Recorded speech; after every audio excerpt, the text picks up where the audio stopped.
Carpenter, Colorado. Carpenter is a ghost town in Mesa County, Colorado, United States, 12 miles northeast of Grand Junction at the end of an extension to 271/4 road. The settlement was established by William Thomas Carpenter early in 1890 to provide the miners who worked in his two Book Cliff mines with a place to live. He began building shacks to house his single miners and later erected small houses for the employees with families.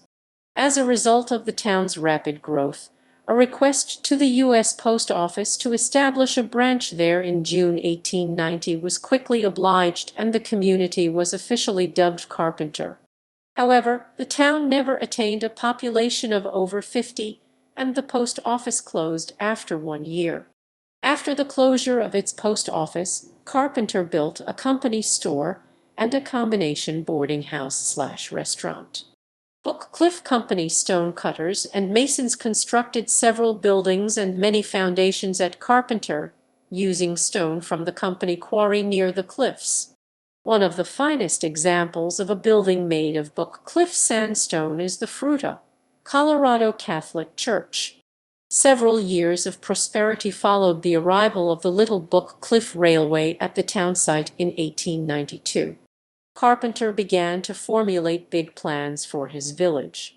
He envisioned it as a tourist resort complete with hotel, dance pavilion, picnic areas, and even a lake that was to be fed by a spring located near his Book Cliff mines. Carpenter renamed the camp Poland Spring after a noted resort of that name in Maine. It was variously referred to as Pollen, and Pollen Springs, although Carpenter's intended name was evidenced by his having it emblazoned on the side of one of his railroad excursion cars.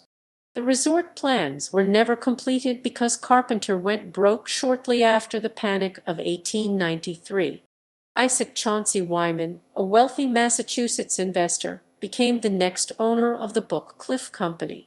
The town continued to enjoy an active existence because he did much to improve the mines, and thus created a need for additional employees. The old eating house, referred to as the Hotel de Carpenter on occasion, was converted into a school and church for the camp's inhabitants, and many company structures were rebuilt and improved during Wyman's tenure as owner. The new name Book Cliff was applied to the town but did not adhere any better than did Poland Springs. Usually, people referred to the place as the Book Cliff Mines.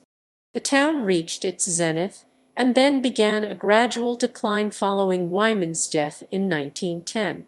In his will, Wyman left the town, railroad, and mines to Princeton University. Princeton managed everything for 15 years, then decided to abandon it all in 1925. By the end of that summer, nearly everything had been sold, dismantled, and hauled away.